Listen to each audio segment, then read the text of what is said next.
And it's true, smiling is contagious. Maybe happiness is contagious as well. Carlos and Sunny join us on set, delivering happiness.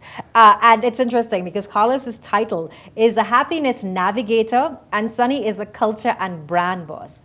They either have the most interesting or complex titles I've ever seen ever. Good morning, thank you for joining us. Good morning. Now let's start with Carlos, what is a happiness navigator? Well, it's a person that travels around the world trying to inspire, nudge, and spread happiness around. Nudging and spreading happiness. And Sunny, you're a culture and brand boss? Culture and brand boss. So yes. you brand happiness? Well, I look out for the culture and the brand at delivering happiness, which we see as really two sides of the same coin because your culture shows through. Delivering happiness, how did this movement start? You're trying to make the world a happier place. Let's talk a little bit about the genesis of this program. How did it start? Sure. Have you ever heard of a retailer called Zappos? Mm-hmm. So a lot of people have, about 8 million people. So that company grew to $2 billion in revenue based on the principles of happiness. They took the science of happiness and made that their business model, which seems a little crazy, but it worked for them. The science of happiness. Most people spend their entire lives looking for happiness. Mm-hmm. And they'll tell you, how do I get a science? If I knew the equation, I'd be happy. Interesting that you asked. We actually have 15 years of research about how not only individuals, but also teams can thrive at work. But most businesses aren't applying it. So we help organizations find their culture and apply that science. Most organizations, what do the employees tell you? Do you find that they're demotivated, they hate their bosses, and they're generally unhappy? What is the one thing that seems to be common? One thing that is definitely common is that they would like to be happier in their workplace. And all the employees would like to be more engaged at work, despite what other people think. They like the way they work, the people they work with, but they would like to see a change in it. So what's the challenge? What's the barrier to this change? So you like what you do, but you don't like the people or you don't like the place. Explain it to me. Well, basically, the main thing is having the me mindset, thinking we all have this perspective that we are individualistic, and if we open ourselves and work with some models and some elements and connect with each other and think more on giving than taking, at the end you get more, and that's what is really happening.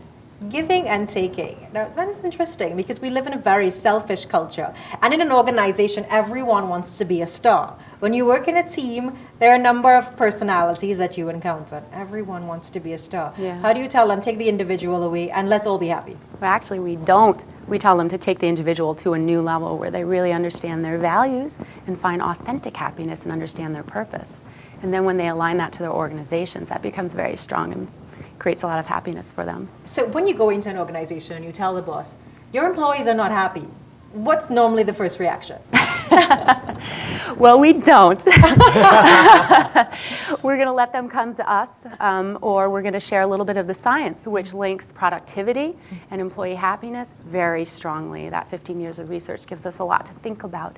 And also we're seeing very successful companies like Google and Zappos that are leaders in using happiness as a business model, improving the case. So they come to us and then we show them how the science can help them. Now, Google is an extreme example that a lot of people cite for extremely happy employees. But their layout, the company itself, they encourage creativity. So they're in a creative sector. How do you then deal with the challenges of a mundane job, a routine job that doesn't allow creativity, where you're not allowed to create something, but you just have to follow instructions? How then do you deal with that? You're right, there is a segment of Google that's very creative. There's also a segment that's extremely numbers driven. So the science works in all of these. And the reason that we start with the me, as Carlos said, and the individual is to understand how we can bring more happiness anywhere that we go, whatever the segment is. So when people get happier, what do they tell you? That I'm happier? Well, you could feel it actually. You could feel it in the room. You could feel the energy. The energy actually, it's emotion. It's energy is emotion, so you could feel it. But yes, basically they are happier. We have an amazing survey that takes down all this happiness into 40 elements, where you can detect exactly what variables are affecting people's happiness and overall. What are some of the most common things affecting happiness in the workplace? Well, the main thing is relationships and connectedness. There's actually studies that companies are trying to increase the number of collisions between people, for them to connect and to build bonds. So that's the main thing.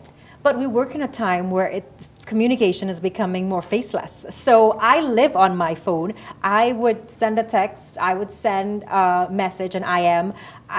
As opposed to just going or walking to the next office, I would just send an IM and say, report due. Yeah, that's And true. that's really not even, that's exactly, I would not say, hi, how are you? It's like, report due.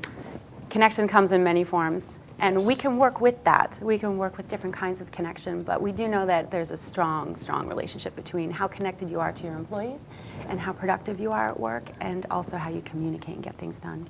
But can you marry technology into that? Because most people see technology as as creating a level of dissonance, a level of disconnectivity.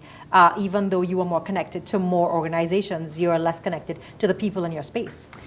We would like to go back to one major piece, which is that people will forget what you said and they'll forget what you did, but they'll never forget how you made them feel. So even if you just get a text sometimes saying, good morning, I'm thinking about you, that's technology, but that could make you feel good. To my boss, I hope that you remember that. Say good morning, you're doing a good job. He's going to hate me for that. But as we wrap this interview, what would you like Trinidad and Tobago to know? Delivering happiness, what would you like them to know? What would you like companies to know? You're hoping that this is a movement that starts, so spark some change. We would like them to know that happiness is profitable. We would like them to know that it will make them happier as a person and as a nation, as a company. So to be honest, we would like them to know that it's a hard work. Happiness is not something that happens overnight. It's everyday work, but it's worth it. You've just depressed me. It's everyday work. I thought happiness was like this immediate equation that I'd be happy to be forever. So what would you, if you look at the bosses and you tell them the long-term benefits, but then they're going to say, why would I spend 5 minutes every day walking around?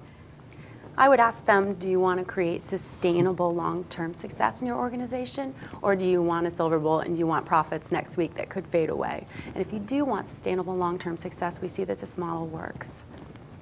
So make everybody happy. A happy workplace is a productive workplace, and they're hoping to spark a movement delivering happiness one smile at a time.